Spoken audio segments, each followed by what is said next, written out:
Hello and welcome to another installment of Satoshi's Talks. I have with me today Roman de Flavel, and we're going to be talking about stenography in the white paper. So before we start, let's just jump straight into it. So experience the best of both worlds today at betbitcoinsv.com, the best casino and sports betting on chain. Have a little fun from private using the original protocol and genuine Bitcoin. Right, let's cue the music. Satoshi, like a cowboy in the West, riding on the blockchain that they call the very best. 1 million strong, them transactions flying free. Just wait for the Terra node, you'll surely see. There we go. Right, Alex, are you there? Yeah, how's it going, It's, Satoshi? it's all right, mate. It's always a pleasure speaking to somebody like yourself. Cheers, and you. I like doing these shows. Right, yeah. We were just having a chat before we started, before we started recording it. So let's crack on with this steganography stuff. Yeah, I mean, we were just talking about like literally the entirety of history of the human race, Yeah, and then we yeah. came back onto the Bitcoin stuff. We did eventually. And I was just mentioning some of the work I've been doing over the past couple of weeks. Started by doing what the crypto crowd believe, but don't do themselves. Reading the Cypherpunk emails, because like if they say that Satoshi is a cypherpunk, and Satoshi, in some ways seemed to act like one, in the way they operated, and the people that they were talking to, they seemed quite cypherpunky. So maybe the keys to the actual identity of Satoshi in those emails, because clearly the court says that Craig isn't. So Yeah, I was just reading the cypherpunk emails, and you start realizing that there's a lot of mistakes in some of the emails that these people are sending, and then they correct them in a way so publicly that it's like, clearly it was a mistake. Why are you making such a big thing about it? And why is everyone making such a big thing about it? And then if you start, looking at the mistakes themselves, they start putting together a completely different picture of what is going on the cypherpunks list. And that they're not necessarily technology enthusiasts talking about politics and all these other things. They're an organized gang of digital enthusiasts that are helping each other out to get away with things that they shouldn't be doing, which it isn't actually that far removed from what people thought they were doing anyway. But if you read the emails and look at the errors that they keep on making, you would think, oh well, it's just typo or something, and then you see other ones in other emails, and you go, oh well, this is an interesting topic for that sort of typo to happen in. You start putting together a very different picture, and if you learn what these mistakes are, they they are manipulative instructions where you take the message, the text of and body of what you're reading, and if you follow implied instructions as if you are trying to get a message out from someone that's not from someone that's trying to speak publicly but also trying to speak specifically to a certain group of people, those types of people are going to be the ones that are going to take an innocuous email and then try and extract a message from it, especially if they're obsessed with trying to communicate secretly, which the cypherpunks always are. If you start following those rules and learning that language, you start pulling messages out that other people, the public, will not read, and it gives you a completely different idea of what's going on. And that's where I learned this method, the cypherpunk emails. It's the only place that I found enough examples of this method where you can practice pulling messages out and feel confident in the answer. And then once I had done that a few times, I kind of went, well, Craig said that he's put steg in the Bitcoin white paper, but I think it's like binary bits and stuff. It's not the same stuff that I've been doing, but I'll open it up and have a look anyway. And within like a minute of looking at the paper, I saw those references out of order, and I went, if I was writing this paper and I wasn't sending secret messages, I would reorder that into numerical order, as is convention in every single freaking academic paper standard you've ever seen in your life. And then I was like, well, okay, what would that mean? Well, references would suggest that you apply this numeric digit to the references in some way. And I looked at them, and I realized that CSW is in those references, in names and initials of the people that wrote the papers. I was like, oh, okay, that's fucking interesting. But there's a number of different ways to apply what I found to that area, and if you do that, you get 3 different possibilities. You get CSW, RAH, and LME or something. And I was like, well, okay, I've now got 3 potential messages that if I keep on looking at the paper, I might find, the full message that this is a checksum of, because I'd seen something very similar to this on the Cypherpunk emails, which categorically, in my opinion, and I have to preface it with that stuff because this technique is plausibly deniable if you apply it right, but the 2 examples of the one on the Cypherpunk mailing list and the Bitcoin white paper, if you put those 2 together, creates a thread of truth that make you think there isn't really another possibility of someone else putting these people's names in these documents. They put it there themselves, because it makes sense with respect to their motivations, their political ideologies, their and the real world events that have transpired since these things were sent out to the public. So I then was like, well, okay, I found this 7.5.2.5 element in section 7. Maybe there's something in section 2. So I go in section 2 and find the only instance of the word double spending, which shouldn't have a hyphen in it anyway, but has a hyphen in it throughout the document without a hyphen in it.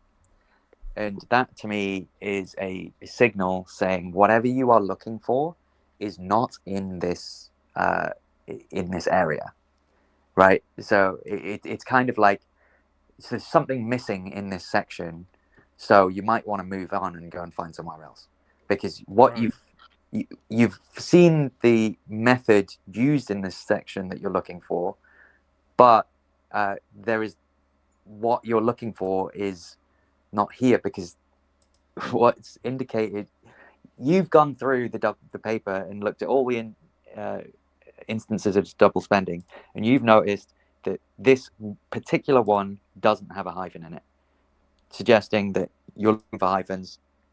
It's not here. Therefore, you're looking for steg stuff. It's not here. Move on to the next section. The next section is 5, and 5 has a alphanumeric list in it. Alphanumeric lists are very good for doing steg stuff because it's very clear what positions you have available, right? So like if you're looking for a 6-character string, a 6 item list, if you just have 1 letter per list item, then it's very easy. With the network list, it's 6 items, but Craig's put a message in there that's 9 letters long. And the way he did that is just by going, well, punctuation separates the letters. And that's not immediately obvious unless you know steg methods. And when you're doing what you have to do over the network list is a frequency analysis of the letters that are used in each section that are denoted by punctuation, and that's how you get the letters out. But then you've got to reorder them, and the reason why you have to reorder them is because commas denote like an event or of some kind. So at the beginning of your frequency analysis, you should start from the bottom down, from the bottom up, but with list item 6, and then the second part of that sentence above it. List item 6 to the comma produces T, and the next bit produces H, and you can see that it produces H because there's hash in that sentence twice, and it's quite a short sentence. Yeah. The hash of the accepted block as the Yeah, previous hash. yeah, exactly. So, but figuring all that out, even to get to this point, I was like, okay, so I'm probably looking at this list, got to do something to it, but what the hell am I going to have to do? Because there aren't any spelling mistakes in it. There aren't any grammatical errors in it that would suggest that you have to manipulate anything. And steganography puzzles, you've got an element and then you've got an instruction set, and you've got to find that instruction set from somewhere. And because the instruction set has to be hidden, it is typically hidden within the paragraphs surrounding the area you're looking at to manipulate. And the paragraphs below the network list, if you copy and paste them into Word, it gives a spell check gives a number of recommendations. Oh, I'll tell you what, I'll just try that right now. Sure. Here we go. Tell you what I'll do. I'll just so that everybody can see what I'm doing. I'll just put that into a Medium post. See if they tell you. Yeah. So Medium has spell check on it. Spell checks typically work the same because the English language is standard. So it's a pretty good communication tool. We're talking about misspellings and grammatical errors, though. When it recommends different things, it's a bit iffy because that can change. Got you. Okay. Well, so I'm just gonna. People can see what I've pasted there. Right. So recommendations. Right. So it's picked up proof of. Yes. So proof of work is missing a space or has an extra space in it, or is missing the hyphen entirely. I can't remember which one. Yeah. I'd never noticed that. Yeah. So it says so proof hyphen of hyphen work, and that's not come up in either Medium or a Word. Yeah, as in there's it's split it. Split them up. Yeah. That it's odd, right? That proof of work instance is on a line break, so like the hyphen is right at the end of the line. I think. Yeah, it is. Yeah, you're correct. Yeah. Yeah, so that might be an error in the copy and pasting stuff. Okay, got you. But like I don't actually need that error to figure any of the other stuff out, because what you should see is there's a comma after the word received, and in the next sentence there is the word found without a comma. And if you take hold on a sec. I'll receive. Hold on a second. Just trying to find that. Receive. Okay, yeah. First one they received, comma. Yep. Yeah. If you got a recommendation that word received, there's something wrong with it. Not in Word or in Medium. In Word, you might have to delete a few letters and then retype them and then press enter or something, so it checks that sentence that you've done. Like sometimes it doesn't actually spell check copy the stuff you've copied and pasted until you've done other stuff. Right. Okay. Let's try that one more time then.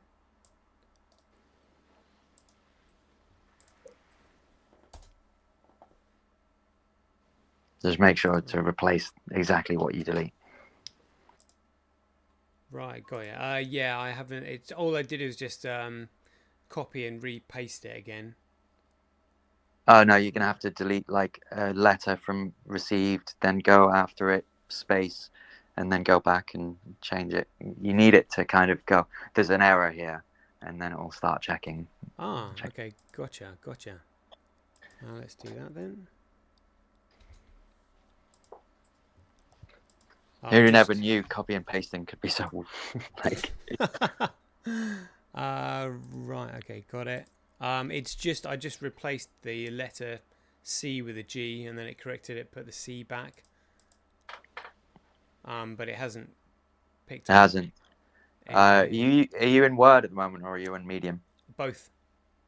Okay. I mean, I was using Word, but essentially, if you read the sentence, the Yeah. comma after received doesn't have to be there. It could be after the word found.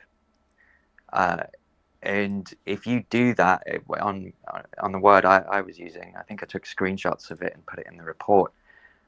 If you do that, the error for received, the recommendation of move this comma because it's not needed here, goes away.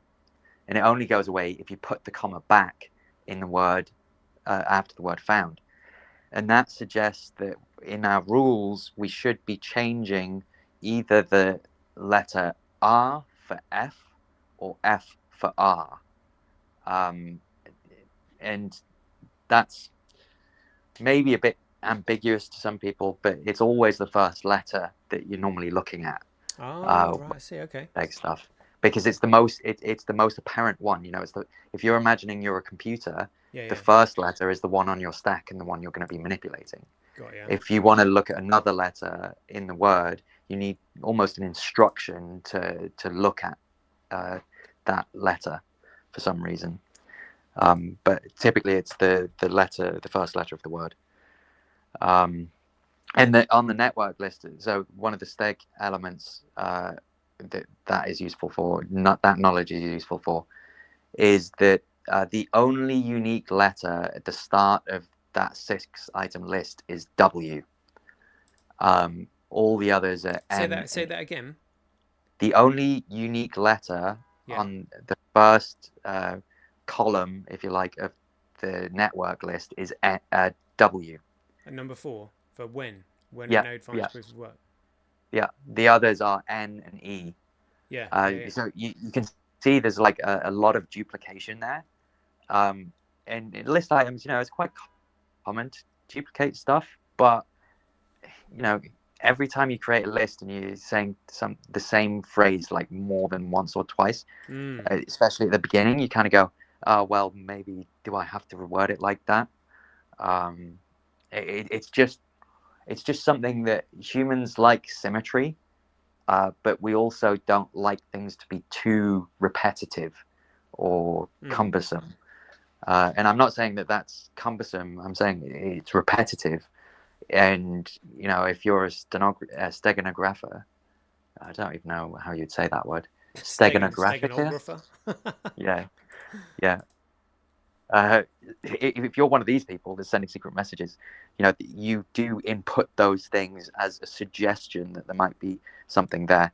If you actually look at throughout the document as well, the first letter of a lot of paragraphs in the same paragraph is the same.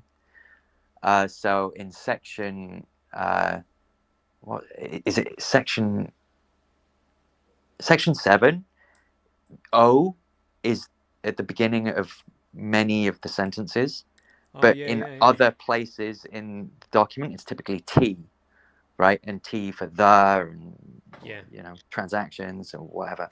It's quite common for T to be there. O is less common, and that's where the references out of order is. So whilst it's not necessarily an instruction of some kind, it is just like an inference that there is something here potentially to look at if you're looking for secret messages. But then back to the list and the commas and stuff, can you read out that paragraph below the list and find something that repeats that you're kind of like, ah, well, maybe if I was writing this technical document, I wouldn't have worded it like that. Yeah, so it says nodes always consider the longest chain to be the correct one and will keep working on extending it. If two nodes broadcast different versions of the next block simultaneously, some nodes may receive one or the other first. In that case, they work on the first one they received, but save the other branch in case it becomes longer. The tie will be broken when the next proof of work is found and one branch becomes longer, and then there's a sort of comma, colon. Semicolon. The semicolon. The nodes that were working on the other branch will then switch to the longer one, and then continues. New transaction broadcasts do not necessarily need to reach all nodes. As long as they reach many nodes, they will get into a block before long. Block broadcasts are also tolerant of dropping messages. If a node does not receive a block, it will request it when it receives the next block and realizes it missed one. Yeah. Okay, so now you've read it, look at each sentence and try and find sentences that have the same word in it more than once. Same non-common word. Non-common word, all right.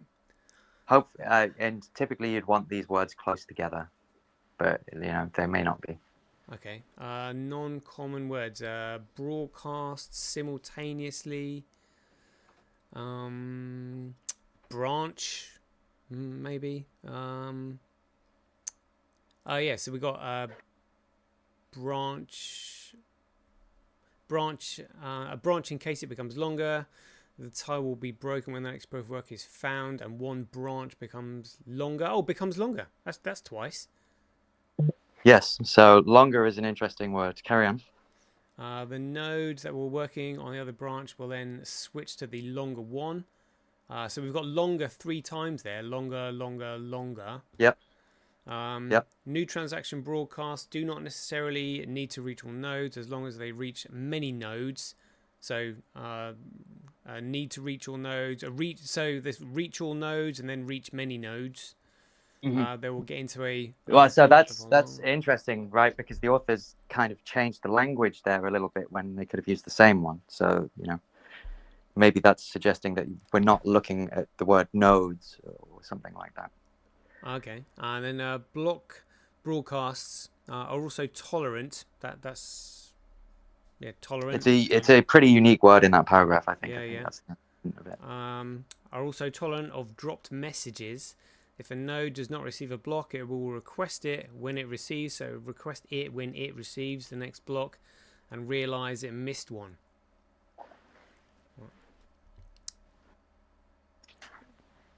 Yep. Yeah. Not really much repetition in that, is there? Block and block. Yeah. Receives. There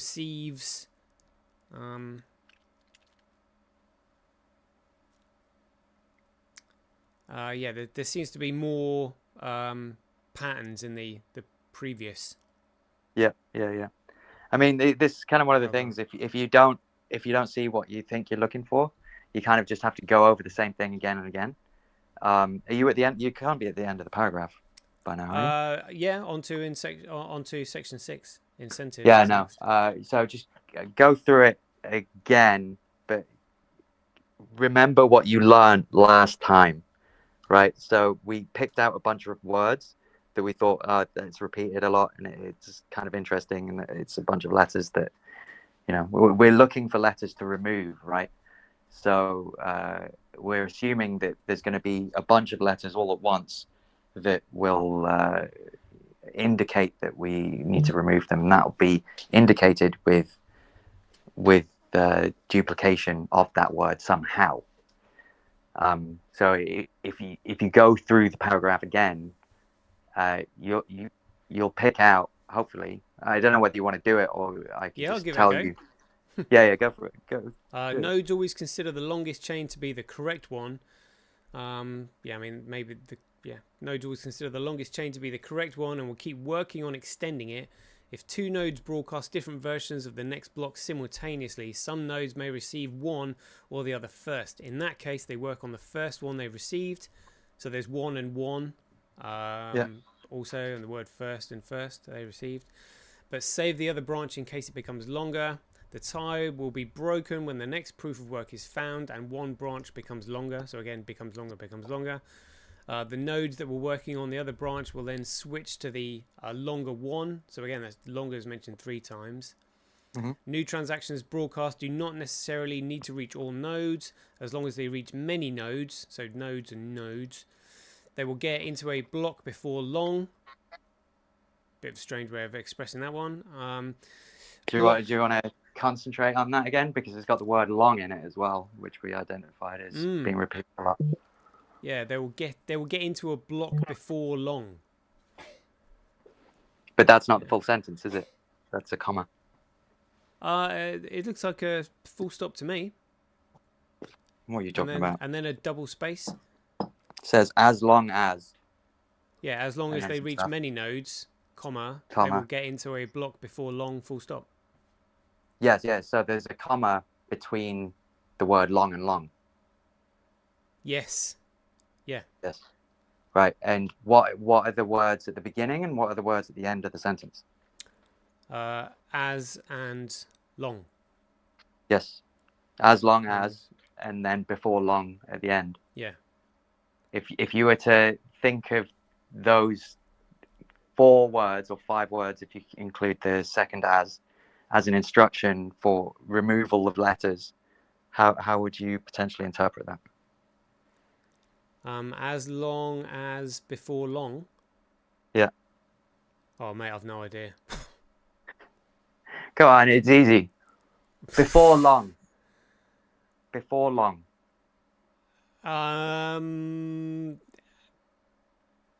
Before long. Yeah.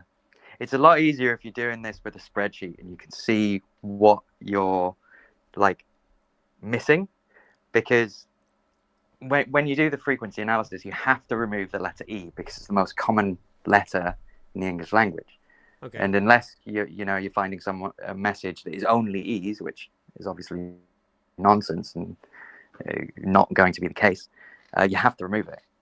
So once you do that, you then see a bunch of other letters that you're kind of looking to potentially remove because they're coming up and fucking things up so often. So like when I was doing this, I had a bit more of an insight as to what letters I was looking to remove, but not much more because I hadn't done the full calculation yet. I was kind of going along each element and counting letters almost by hand, because I was like, well, maybe it's something that I can do in my head, but it wasn't. But as long as, so we've got a repetition of the word as, and as long as is a kind of a normal phrase, but Word doesn't like it. Word wants to replace it with something else. And that would suggest that, there's something there. And then before long, I mean, if we're looking to remove letters, we could say we remove the letter A, S, L, O, N, G. But then before long at the end says, well, actually, maybe the letter before the word long is not one that you should be removing. So it's kind of like a bit of a hint of remove all these letters. Oh, but also the letter S might become important. So you might want to, think about whether you actually want to remove that. And if you do that, that is the letters that, if you remove, produces Craig Wright's name. Right, I was following that until you got to the last bit where you said that's what produces Craig Wright's name. Okay, so if you do a frequency analysis of it, separate the list by punctuation, as in commas. Separate the list as in like the number lists. Yeah. So if you copy and paste that and separate it by commas and full stops. Hold on a minute. I'm confused. The list. I'm looking at the numbers 1 to 6 list. Is that the list you're talking about? Yeah, that's the one I'm talking about. And I need to do what? When there's a comma, put it on a new line. Right, Put, hold on. put the next half of the sentence on a new line. Let me do this in medium so everyone who's watching can Yeah. see. Right, here we go. I'll just 2, 3, 4, 5, 6. Okay, right. What do I need to do?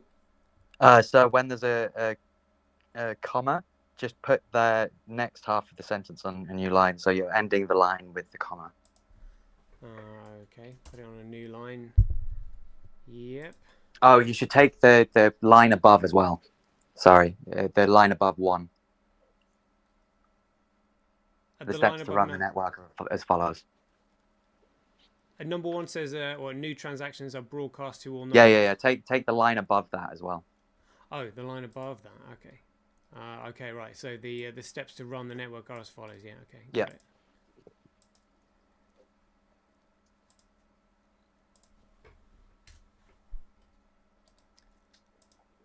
Right. Okay.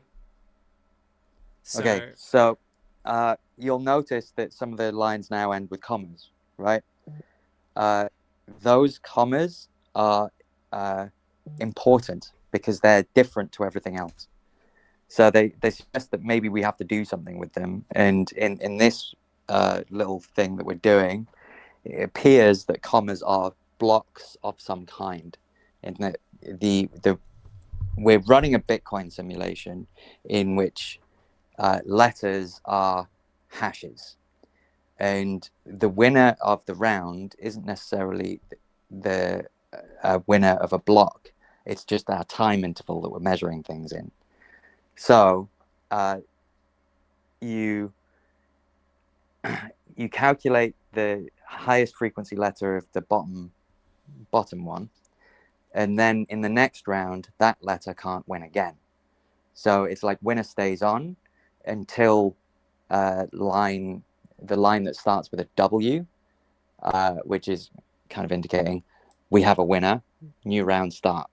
And then you do the same thing on the last parts of it, and you effectively get a Craig writes name, but in the wrong order. You get all the letters of Craig's name, except they're not in the correct order. We're starting from the bottom one. You start with T, H, and then you get T, and then you get C, and then you get I, R, and then you get D, and then the round restarts, and the letter S has to be reintroduced because you remember we've removed the letters A, S, L, O, N, G. Those are the letters we've removed from our frequency analysis, the same we've done with the letter E. And if you reintroduce S and say that C can now win again because it was actually a G, all the letters of Craig's name are there, just in the wrong order. But you'll notice that the ones in the wrong order are indicated by commas. And I've got HTCR, HTCIRD, and then S.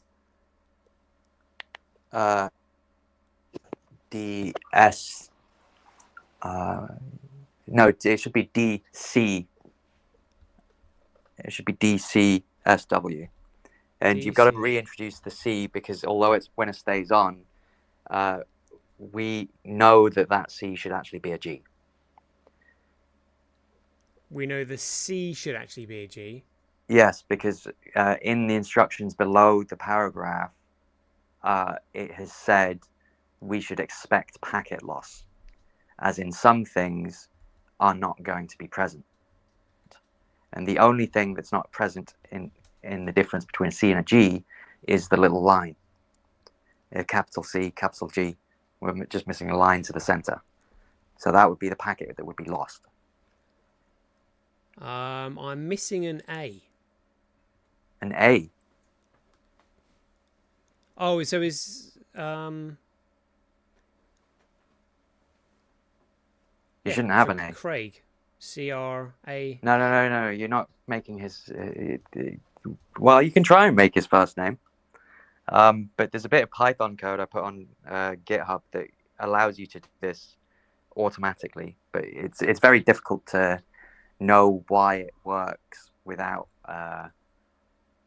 doing it by hand first.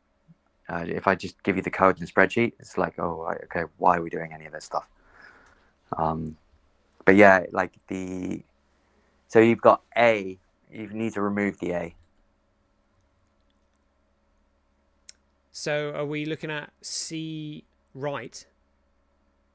Yes, now you are looking at C right, but the W is a D, right? The W is a D. C right, I should say. So D, as in like D for doctor, C Yep. right. Yeah. DC right. Yeah, but no, CD right is what it would be. If you go to my shall I just send you my GitHub and then you can have a look at the spreadsheet? To be honest with you, mate, I don't think I'd be able to understand it. But you can send it and I'll have a look at it.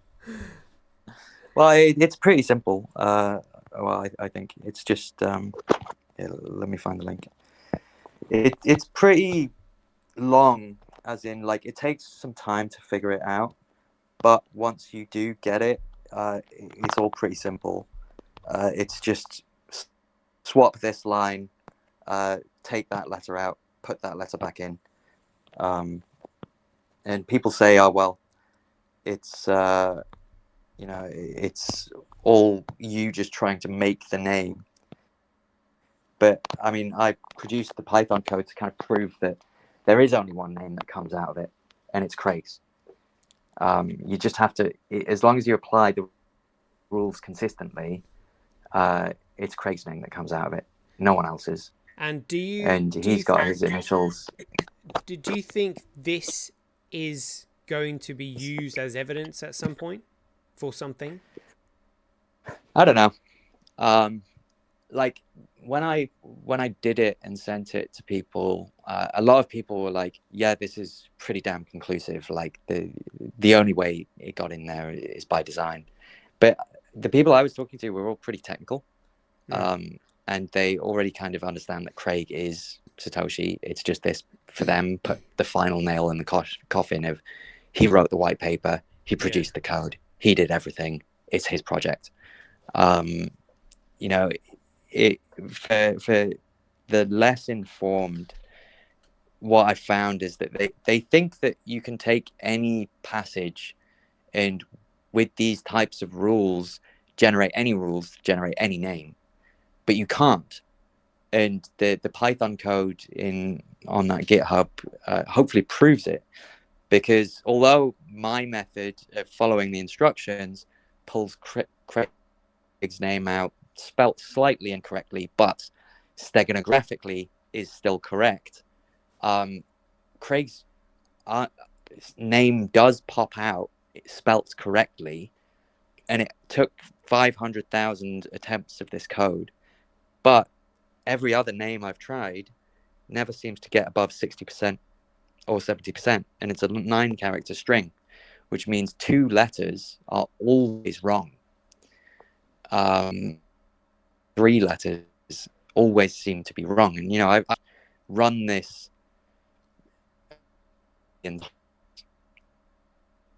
of it, and nothing pops out.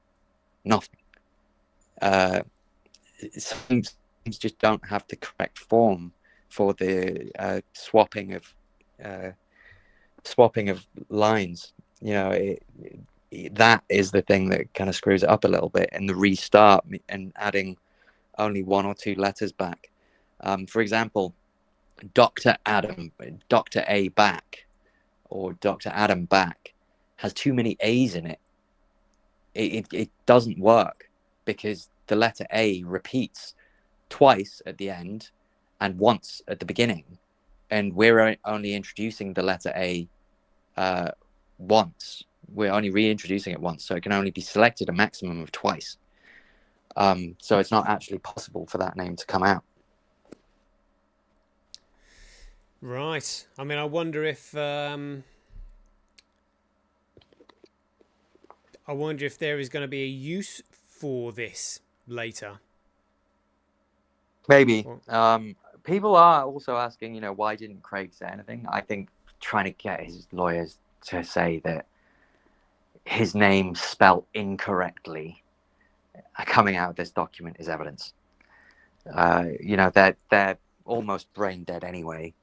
So trying to get them to understand the nature of that is probably too much of a stretch. yeah, I can see that. I also this was in there and they refused to put it in, which is one of the problems Greg had with those lawyers.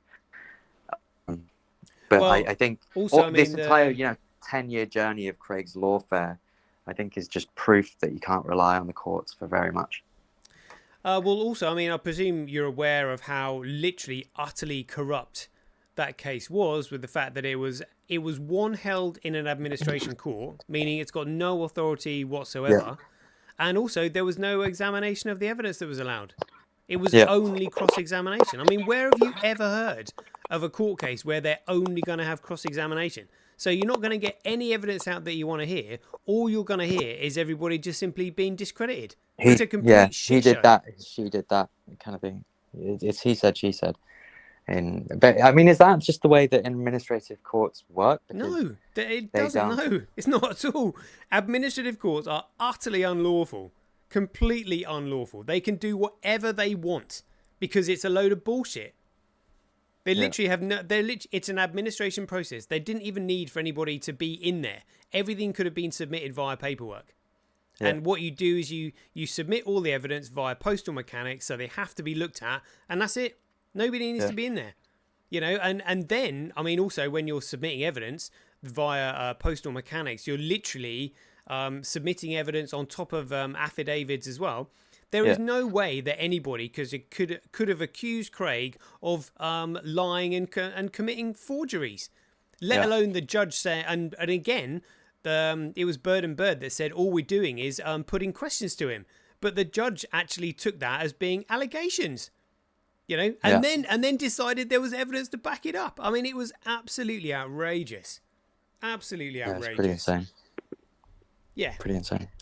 So the steg proof, the way I came to it, through the Cypherpunk's mailing list, the thing I saw on the Cypherpunk mailing list pinpoints Tim May, who is basically like the leader of the Cypherpunks.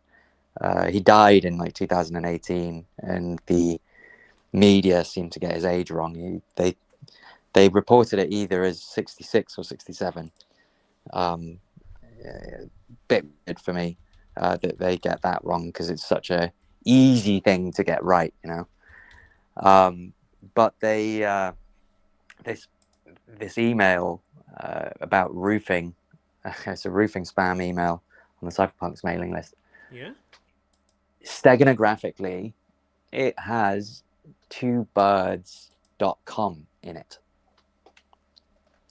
which, I mean, that is quite the coincidence that twobirds.com is Bird and Bird's website. Huh. And they end up way. representing Copa and Adam Back against Craig Wright. And Craig Wright's name pops out of the white paper if you read it steganographically, and Tim May's name and their URL pops out of a spam email found on the Cypherpunks mailing list about pizza and roofing. Huh. Yeah. Now, can we? Do you think I'll be able to search for that and find it? Yeah. If you go to mark.info. Okay. Hold on. It's just a mailing list archive. People subscribe to mailing lists and then just keep them up. And there's what do I search for in this? So you're searching for Cypherpunks. If you just search on the page that you've landed on, Control F, Cypherpunks, click on that.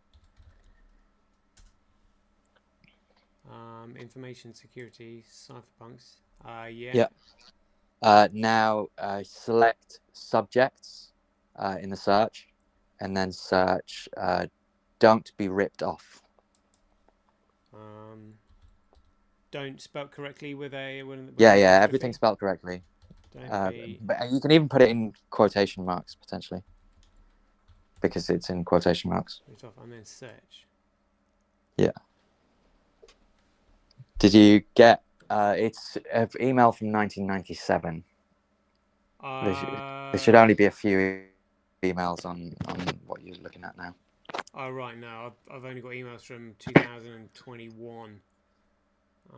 Go to the bottom of the page and click last. Last year. Oh yeah, 1997. Yeah. Now you should see an email that says roofing, or if you just Control F and do don't. Type don't. It should pinpoint it. Should be roofing, quotation marks, don't be ripped off.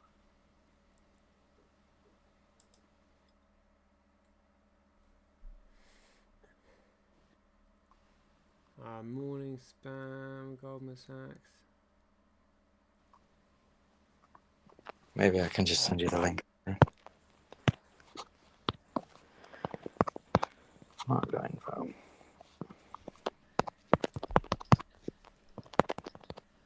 Oh, it's actually in my bookmarks. I'll see if I can see what you're seeing. Can you send it to me on Yeah. Yeah, I just gotta find it.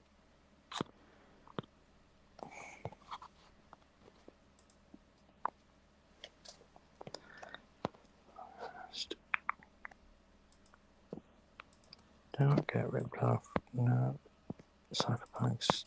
Roofing, don't be ripped off. Don't be ripped off. No, don't get ripped off. Yeah, I'm sending it to you. Oh, nice. If you just read that, I mean, it's weird. And It's got all the features of things that we've been talking about just now. Right, Cypherpunk's roofing, don't be ripped off. This message was composed by using emails. Choosing a roofing contractor can be one of the most difficult decisions you will ever make. Bad workmanship, poor business practices, the lack of expertise, and the never-ending hassle of unneeded comebacks are often the rule. Meanwhile, your property is suffering the damage. But no more. Prominent roofer and current roofing contractor Jim Daniels shares all of his secrets in My Roofer, a widely read information guide to help you. The property owner save hundreds or even thousands on your roof repair or new roof project. This easy to follow step-by-step guide will give you precise information on topics such as repair or new roof, know for yourself, don't be fooled by the roofer, list of items your roofer should have before you hire him, materials list and definitions, average cost list for labour and materials, tricks for hiding those ugly ceiling stains, yearly maintenance you can do to prolong the life of your roof.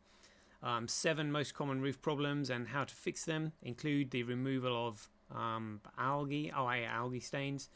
8, access your free live information line to assist you with your roofing questions. 9, negotiating the deal. This is but a few of the many money saving ideas that Jim shares with you in his guide. Testimonials. I got holy crap. I got 2 bids. 2 bids. 2 bids on my roof. Close though, isn't it? Yeah. 2 bids on my roof for 2 leaks we had last winter. I was almost ready to get the roof replaced when I saw the ad for Jim's guide. I'm so glad I bought it. After about 10 minutes, I knew I needed to find another roofer and get a 3rd bid. After following the simple checklist, I almost found the leak myself, and I was able to point out where it was coming from to the new contractor. He replaced 2 vent boosts, and my roof had not leaked since. Boots. 2 vent boots. Yeah. No, it's important that you recognise that those are boots, because booty is pirate language for all. Right. Okay. So yeah, there's a line. So he replaced 2 vent. All right, 2 vent boots, and my roof was not leaked since. Not only did I save over $2,200 by reading this guide, but I also got rid of some stains as well. Thanks, Jim. Leos Big Lane, Gretna, Los Angeles. We have many stories like this, but we know that you may think that you're too smart to get fooled. We hope you are, but why risk it? Roofing is our business, and we will ensure that your money and property will be safe. Our guide costs cost less than a pizza for dinner. That's in uppercase. And it will save you money. In fact, if you do not save money, we will refund you 100% of the purchase price. And all that we ask is that you try at least one of our suggestions. It's up to you. Order today. Okay. And so you were saying that bird and bird pops out of that somewhere. Two birds, two bids. So if you can notice the error, I mean, at the start of that, I mean, it's pretty freaking obvious. I got two bids. Yeah, there's an error. I got. Think about it like you're proofreading this as if you want to change it and fix any mistakes. Right, so there's a space between the quotation mark and I. Yeah. I've got two bids. Yeah. And now find other mistakes like that in this email. There's at least two others. Oh. So there's a space between the exclamation mark and the exclamation mark, and then the end quotation. Oh yeah, thanks, I Jim. didn't see that. There is a space there, but I wasn't actually thinking of that one. Nice. There's two others that are very obvious. Okay. That is actually a consistent thing. Thanks, Jim. Order today. It's up to you. Has two exclamation marks separated by a space.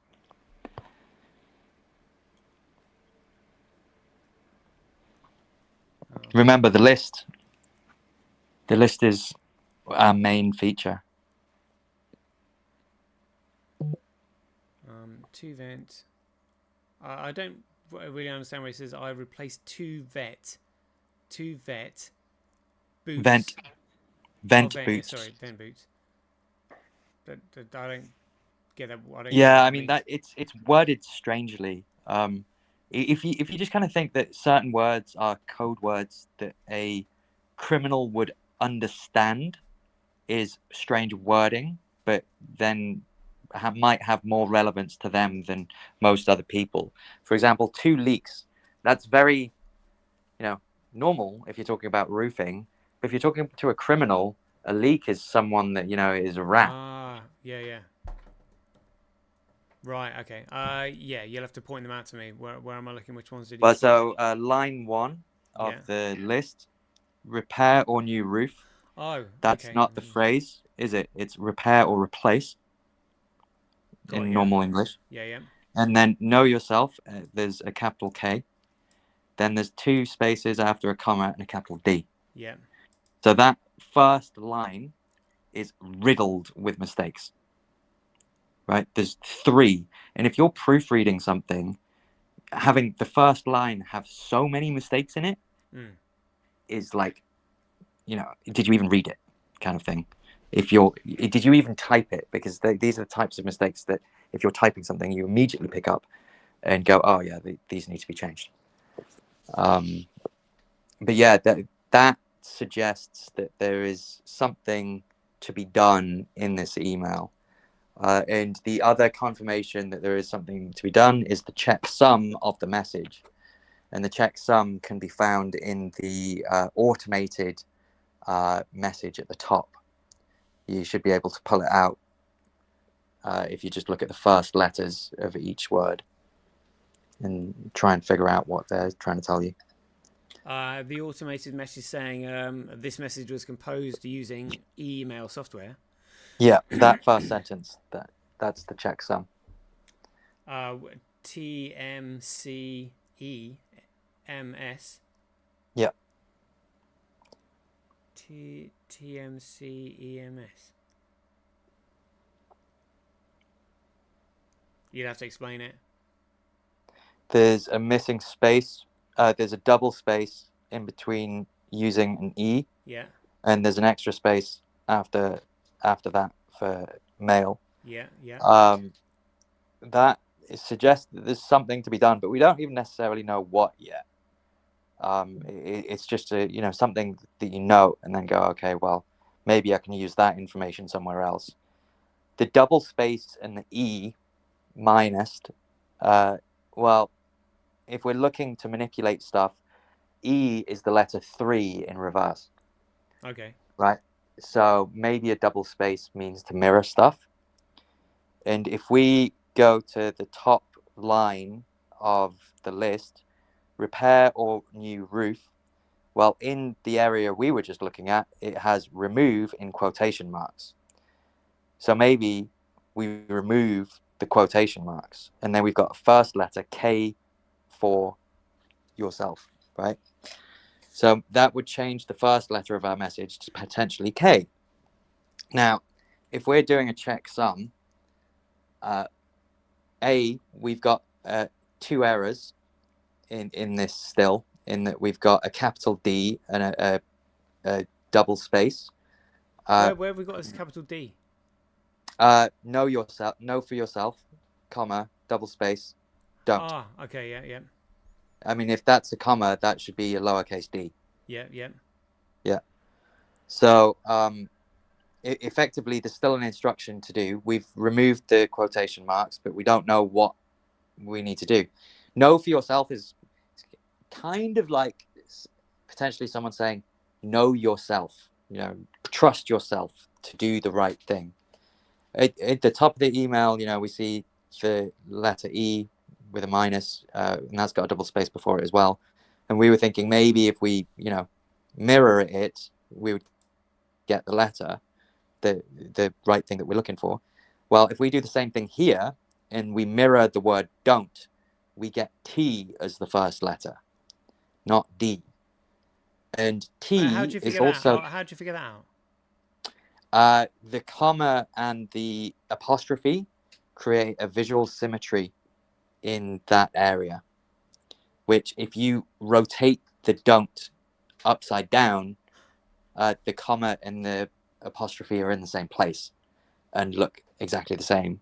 So that would also segregate the letter T, potentially giving you the first letter of what you're looking for. We still don't know whether that would be correct if we were doing it for the first time.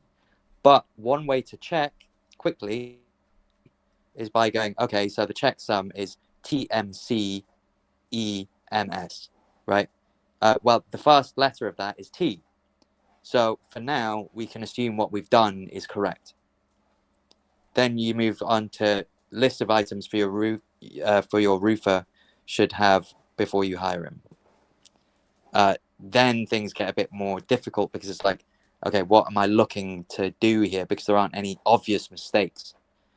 But if you then realize that the word list is used in the next 2 items as well, that might suggest that you remove a number of words, right? And there's 3 there.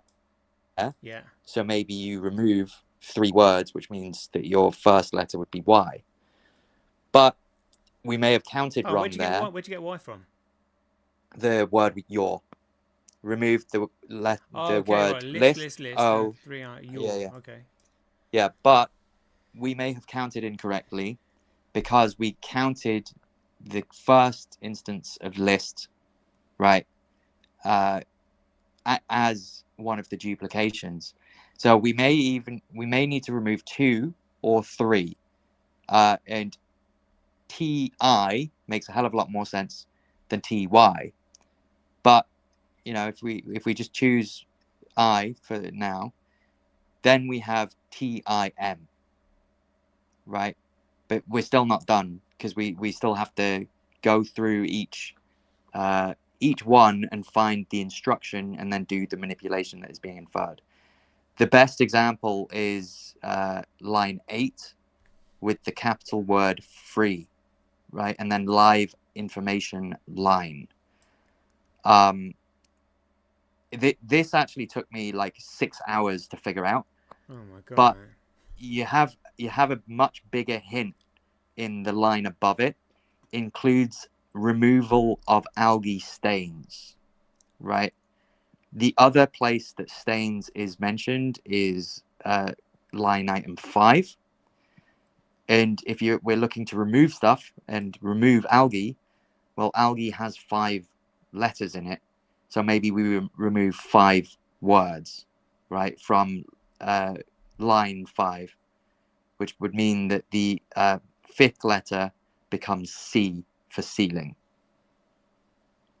And then for line item 8, we have a capitalized 3, and we're looking to remove stuff or do something, not necessarily sure what. Live information line, well, we're reading information in between the lines. And in line item 1, repair or new roof, if you were going to write it like that, the letter N should be capitalized.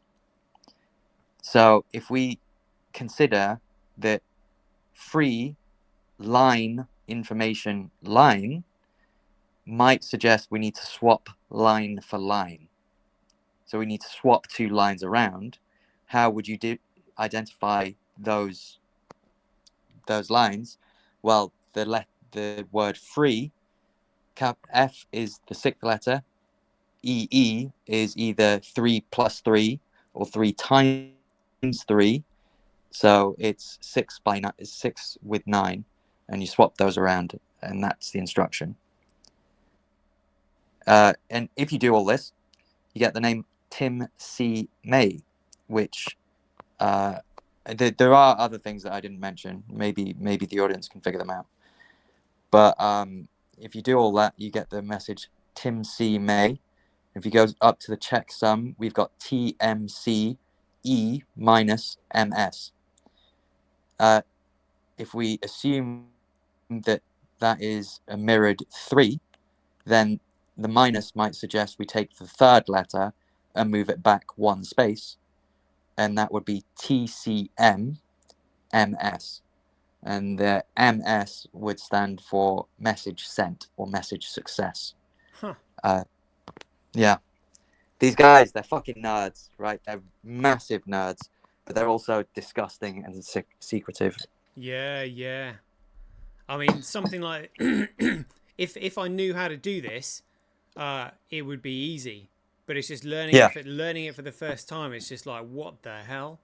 Yeah, learning it for the first time it just takes practice. Like, I can walk you through each puzzle, but if I was to put you in front of a brand new puzzle, you might not be able to see all the things I'm seeing. It's like literally one of the things you have to sit down with for a good few hours and just let it percolate into your brain. And then you go and do other stuff, and you'll have a thought randomly throughout the day of, oh, maybe you can use this element for that.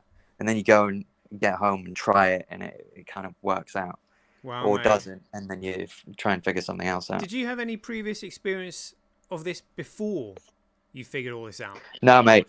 I'm just dyslexic, and I know what a NAT error looks like because I make them all the time. I'm constantly fixing them. So if someone's intentionally putting errors in stuff, I can kind of recognize that. It's much easier for me to recognize these intentional errors than most other people, just because I've seen more natural errors than most other people. Wow, mate, it's mightily impressive. But yeah, I can see why.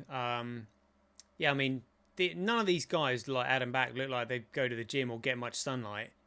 Literally, just like indoors being nerds like this, you know. Dude, you should go to my Patreon and read the book I'm writing, because it's funny you mentioned that.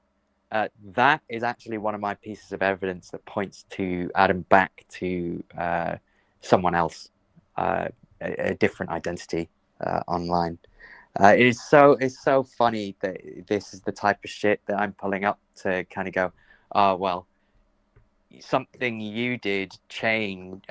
You've been doing something which has changed your appearance, and this other guy around the same time suggests that he bought something that would change his appearance. Right.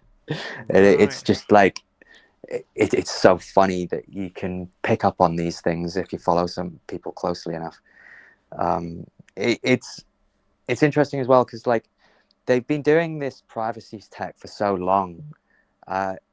There's actually a dude called Lance Cortal or something that comes up in my research, and he's like, look, you guys that are trying to provide software that is impenetrable to absolutely everyone is kind of pointless, because at the end of the day, users reveal crap tons of stuff about themselves in public. And, you know, if they do that long enough, eventually that information is going to break, you know, not physically through the encryption, but create the link between these two random identities online that will allow people to uncover what has actually happened. And yeah, these other guys, even if they do accept that that's the case, they can't do anything about it. You know, it's just a fact of life, and they have to live with it. And it is gradually exposing them. It just should have, in my opinion, exposed them a lot sooner, because, I mean, what they're doing is out in the open. You can just go out and read it for yourself. You just have to learn the language. It takes a couple of weeks to learn it, but once you learn it, it's very useful. Yeah, actually, I mean, one of the things that I really detest and makes me really distrust Adam Back, like, one, knowing what he's done, you know, removing all contractual credibility, you know, removing the signatures, knowing that he knows full well that what he's done, and then presents himself in the way that he does. Is like, oh, I wouldn't really hurt a fly, but then he comes on stage with his cap on backwards, you know, talking the way he does. How old is he now? He's what, 60 something, and he's dressing like he just, mate. 14-year-old. It just looks creepy as fuck, mate. Yeah, I do. And he's not always like it. His eyes are always shifting around, and I know he's probably got autism or whatever, but I actually think that's more trauma and paranoia than whatever condition he's got. Well, almost the same thing with Vitalik. It's trauma and paranoia, not necessarily the autism itself. Right. Well, I mean, it certainly makes me think that people like that generally like, you know, unacceptable socially unacceptable perversions. Yeah. Which I mean, even if it was socially like acceptable, though, I mean, it's like it shouldn't be. That's the thing. It really is almost a moral judgment of your character, rolled up into this one little fact about what you believe, and that will control a lot of your life, whether you go down those paths or not. Well, one thing is, though, once you go down that path and someone's got blackmail on you, that's it. There's no going back. You can never be your own man after that, unless whoever, even if the person is got the blackmail is taken out or whatever, you're still never going to be your own man. You're always going to be a slave to your past. Yeah. And this lot, like, I can't imagine Adam Back being very successful in any form of dating. No, he doesn't have a wife and kids. He doesn't seem to ever have had any. And I don't want to necessarily bring up that as like a negative thing, because some people, you know, they just really struggle. But there are certain people where it's like, if you don't have a wife and kids, I really, or a wife, or long-term girlfriend or something, really don't trust your character, just because, like, it's so human to have that kind of thing that you gotta look at people that don't even want it with a bit of suspicion. Yeah, because the sex drive is still really strong. Yeah, really strong. Yeah, the sex drive is really strong. So where is it going? Yeah, exactly. Like, it's going somewhere. Wow, right, mate. I've just seen we've been recording this for 1 hour 10 minutes, so it's probably a good time to stop recording. Yeah, sure. Sure. But this has been great. Yeah. So for everybody who listens to it, I've no doubt that me and Alex will continue this. And then obviously I'm making videos at the moment, and then we'll crack on with my usual chart shows. But until then, be aware, take care, stay safe out there, and we'll see you in the next one. The king still has one more move.